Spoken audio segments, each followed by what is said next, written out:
Que ce soit pour choisir, attirer et garder un homme de valeur, tu te doutes bien qu'il y a quelques attitudes, façons d'être et comportements qu'il faut mettre en place. C'est juste évident. C'est tout à fait comparable avec une femme qui a de la valeur, qui veut une relation, et je pense que c'est ton cas, durable, qui se doit de sélectionner certaines attitudes, comportements de la part d'un homme qui va lui faire dire « Tiens, il y a suffisamment de valeur pour que je puisse m'engager dans cette relation, pour que je puisse créer un rapport de confiance sur la durée. » Et dans cette vidéo, je vais te partager des attitudes que je constate. Souvent, les femmes ne s'en rendent pas compte, pas toutes, celles qui le font, mais qui entraînent leur perte, c'est-à-dire la perte de valeur perçue qu'un homme de valeur peut le conférer. Dit d'une façon très simple, quand ils les observent, ils se disent dans leur tête « Non, elle n'a pas suffisamment de valeur à mes yeux pour faire une belle relation dans la durée. » En agissant de la sorte, c'est une relation sérieuse, saine, avec un homme de valeur qui disparaît au profit de devenir une simple option et une fille de passage dans sa vie.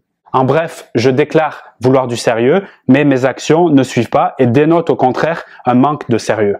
Avant de te partager ces éléments très importants, je te propose de regarder dans la description de cette vidéo, tu as un petit lien qui te permettra de faire un test pour savoir si l'homme que tu as en tête et l'homme que tu as dans le cœur actuellement partagent ses ressentis et ses sentiments avec toi. C'est gratuit et tu peux le faire en moins de 2 minutes. Je te donnerai par mail mes réponses et surtout des conseils pour que tu puisses avancer plus sereinement dans ta relation. Voyons maintenant ce premier comportement qui va à l'encontre de cette belle déclaration « Je veux du sérieux » et qui, je le précise, entraîne une perte de respect et donc une perte de potentiel sentiment amoureux de la part d'un homme. Parce que, je rappelle très rapidement, quand je n'ai pas de crédibilité, c'est-à-dire quand je fais une action qui va à l'encontre de ce que je déclare, je perds bien évidemment et surtout malheureusement le respect qui est un point central pour créer une belle relation dans la durée et je précise avec un homme de qualité. Ce premier comportement, c'est le fait de se dénuder, mais pas n'importe quand, parce qu'en soi, se dénuder, c'est pas dramatique. Tout est une histoire de contexte. Je parle de se dénuder avant d'avoir créé un rapport de confiance avec cet homme. Et c'est pas spécifiquement visible sur les réseaux sociaux, Instagram et aussi sur les sites de rencontres, mais c'est également dans les échanges que vous pouvez avoir les premiers instants, notamment quand il te tend cette perche et qu'il y a un test de connexion, de savoir si tu peux lui envoyer des photos sexy ou lui montrer un peu des tenues, etc.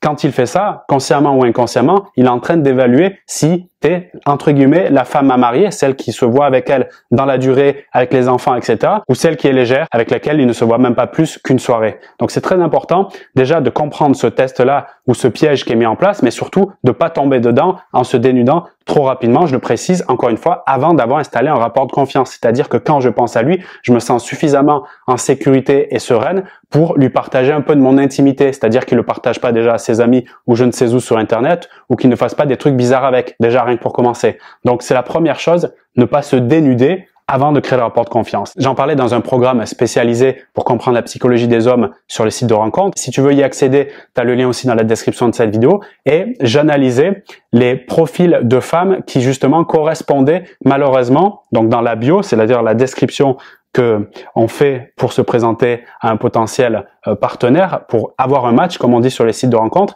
eh bien, c'était hallucinant dans mon observation, le nombre de profils de femmes qui disaient « je veux du sérieux, je cherche du sérieux », ce qui est pour le coup assez classique en termes de description, mais dans lequel tu as une contradiction apparente et immédiate qu'elle ne voit surtout pas, c'est pour ça que je te mets en garde ici, où il y a une photo très sexy, soit en photo de profil, soit dans les photos suivantes. Quand je dis très sexy, c'est des photos très dénudées qui invitent, si tu veux, immédiatement à l'érotisation, à la sexualisation, qui donne l'information à un homme un minimum intelligent et qui fait preuve de bon sens, que ce qu'elle dit est en décalage avec l'image perçue qu'elle me donne, d'accord? Et à partir de là, ben forcément, je suis déjà mis dans la case des filles faciles. Alors que la déclaration en 4 mots est absolument claire, je veux du sérieux, mais pas du tout congruente avec les photos proposées. Et je pense qu'il est important de rappeler un proverbe ici qui va très bien avec ce que je développe ici et qui renforce malheureusement cette perte de crédibilité, cette dissonance dans le cadre de dire je veux du sérieux et je fais ce type de photo. Ce proverbe qui est une image vaut mieux que 1000 mots. Donc l'image parle beaucoup et surtout, elle parle beaucoup plus que les mots et les déclaratifs. Donc attention à ça. La deuxième chose qui fait perdre beaucoup de valeur aux femmes qui le mettent en place, surtout si elles veulent un homme de qualité en face, c'est le fait de coucher pour voir si ça marche plutôt que de voir si ça marche pour coucher. Je répète, coucher pour voir si ça marche plutôt que de voir si ça marche pour coucher. C'est tout à fait possible que ces derniers temps,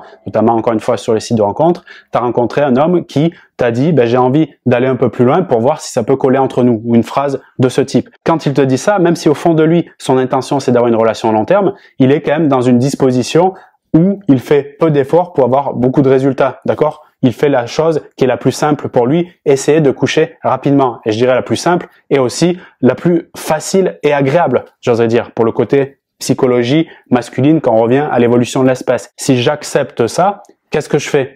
Ben, je peux l'accepter tous les jours, peut-être 10 fois par jour sur Internet. Donc, je suis un peu mal barré si je commence à rentrer. Je veux vraiment que tu aies une vision absurde du truc et paradoxale en disant, si je le fais là, oui, même s'il est sympa, intéressant, etc., ben, je peux me retrouver à le faire souvent parce que des hommes sympas, etc., il y en a beaucoup. Il y en a vraiment même beaucoup, surtout quand tu es sur les sites, parce que c'est facile de montrer une belle apparence pour montrer donc une forte valeur à tes yeux, donc valeur perçue, et toi te retrouver à dire, mais attends, je vois cette valeur-là, en tout cas j'ai un sentiment qu'elle existe, je sais pas si c'est encore le cas, et donc je vais accepter sa demande. Le problème de ça, c'est que j'ai succombé à ce qui est visible tout de suite et qui est pas forcément le truc le plus profond qu'on peut avoir de la personne, c'est-à-dire l'attraction, même si c'est très attirant physiquement, etc.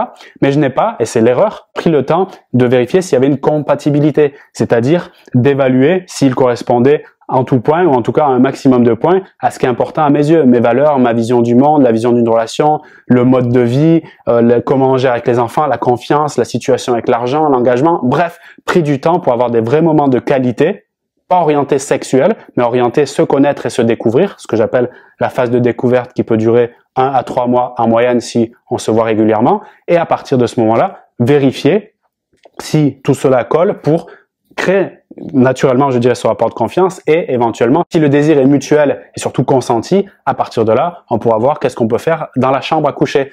D'ailleurs, quand je te parle comme ça, je fais juste une parenthèse, je me mets un peu aussi, moi qui connais les hommes et les femmes qui travaillent avec les femmes au quotidien, qui me parlent de leur relation, je me mets dans la peau d'une femme, et dans la peau d'une femme avec la vision d'une femme. Tu as sans doute vu des tas d'humoristes passer, te dire, si j'étais une femme, tout de suite, moi j'irais faire du sexe. Oui, parce qu'ils parlent avec le logiciel masculin.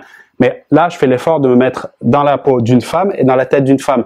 Je serai encore pire que la moyenne des femmes, c'est-à-dire que je coucherai quasiment jamais. Je serai sélective au plus haut point, je peux te le garantir, parce que je connais bien le logiciel masculin justement. Je coucherai très peu et je donnerai cet atout-là, c'est-à-dire mon intimité, uniquement quand nous aurons passé ensemble, comme dans un entretien d'embauche pour un emploi ou un partenariat professionnel, quand on aura passé toutes les étapes de cette compatibilité. Et là, je serai extrêmement au clair sur tous ces éléments parce que j'aurai fait le travail en amont sur moi-même pour identifier cela, notamment les valeurs, la vision, la projection dans le futur. Donc je rappelle cette deuxième erreur pour avoir un homme de valeur long terme, coucher pour voir si ça marche. La troisième chose qui peut clairement desservir une femme et lui faire perdre beaucoup de valeur aux yeux d'un homme de qualité, c'est quand elle critique d'autres hommes devant lui, et particulièrement quand c'est fait de manière insistante et virulente. Ces hommes, ça peut être des collègues de travail, des amis à elle, un ex ou des ex. Également, ça peut être des amis de ce potentiel partenaire, ce qui est encore pire, ou des membres de sa famille, frères, père, oncle, etc.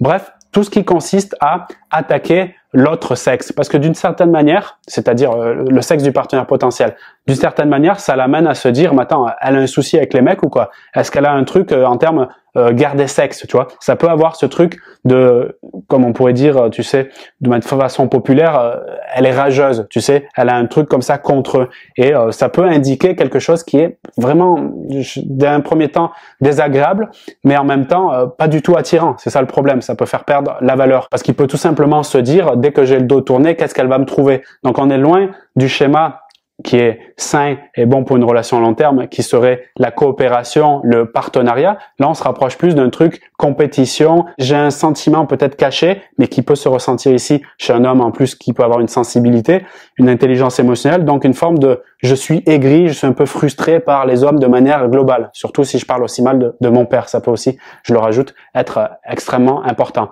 Par rapport à ça, si tu sens que ça résonne, ça pique un peu, demande-toi tout simplement quel est le regard que tu portes sur les hommes de manière globale, sur ton père, sur les amis, etc. Et demande-toi quelle est l'énergie que tu ressens quand tu penses à eux. Est-ce que c'est quelque chose qui est plutôt agréable ou positif ou désagréable? Ça te donnera déjà une bonne piste pour commencer, pour évoluer sur ce sujet-là, sur la critique notamment avec les autres hommes. Le quatrième élément qui peut faire perdre beaucoup de valeur à une femme, mais également à un homme s'il rencontre un homme, une femme ou peu importe, ça c'est vraiment unisexe, j'oserais dire, c'est le fait de parler de ses conquêtes ou de ses prétendants actuels, même en rigolant. C'est avec l'humour qu'on fait passer des vérités. Donc la rigolade c'est sympa, mais quand on insiste ou on répète sur une forme d'humour, on est en train de vouloir faire passer un message. En tout cas, je le crois profondément. D'ailleurs, j'utilise beaucoup l'humour personnellement pour faire passer des messages, quand c'est compliqué à le faire de manière frontale. D'accord? Ce que je veux dire par là, pour mettre une petite scène rapide, moi je suis un homme. Imaginons, je développe dans ma vie des éléments qui me rendent plus ou moins valeureux. Allez, c'est sympa, je m'envoie un peu des fleurs.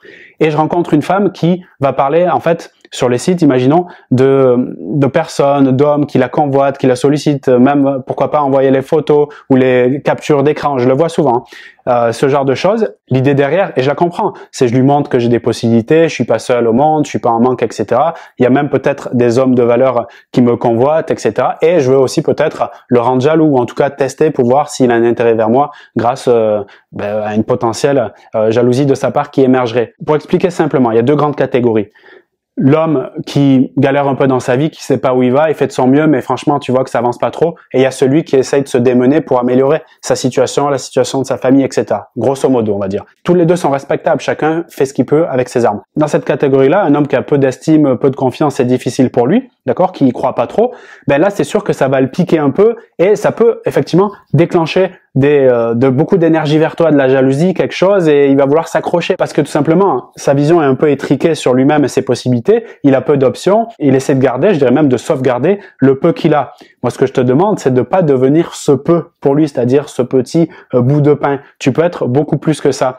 Et l'homme plus de qualité, c'est-à-dire qui essaye de créer quelque chose de positif dans ce monde, mais d'abord dans sa propre vie, cet homme aura une vision plus large, conscience de certaines limites qu'il a, mais aussi conscient de ses capacités. Et s'il se retrouve face à une femme qui essaye de jouer ce jeu-là, donc de parler d'autres hommes prétendants, etc., ça peut passer un instant, mais si ça devient répétitif, il se retrouvera dans une situation, lui qui a un peu plus d'options et qui est conscient de ses options, à ne pas perdre de temps avec, je te le dis clairement, ces conneries-là, parce que pour lui, c'est pas amusant, d'accord? Il va vouloir s'élever avec une femme qui regarde les choses sur un autre étage, une autre vibration, si je puis dire. Et donc, la vibration de j'essaie de faire de la jalousie, etc., je montre que, voilà, j'ai des possibilités, c'est une vibration qui, par rapport à un homme de valeur, est plutôt basse, malheureusement, d'accord? S'il y a d'autres atouts exceptionnels qu'il valorise, je sais pas, comme l'intelligence, la jeunesse, ça pourra supplanter ces problématiques, mais encore que, à mon avis, pas pour du long terme. C'est pour ça que, quand je reprends tous les éléments que je t'ai partagés dans cette vidéo, ça vaut vraiment le coup, globalement, d'essayer de les écarter, si possible, si ça te parle, hein, je te demande pas de le faire, mais si tu penses que ça te parle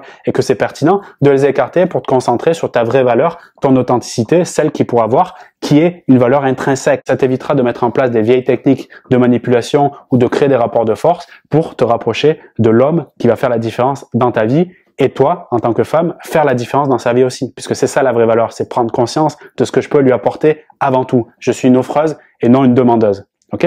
Super. Merci pour ton attention. J'espère que ça t'apporte un max de valeur, justement, ce contenu. Fais-moi le savoir par un pouce, ça fait toujours plaisir. Abonne-toi à la chaîne si c'est pas déjà fait. Et pense bien à récupérer dans la description de la vidéo ton cadeau, c'est-à-dire le test pour savoir si l'homme que tu veux a des sentiments pour toi. Tout ça est en description sous la vidéo. Je te dis à très vite pour une prochaine vidéo, justement. Salut!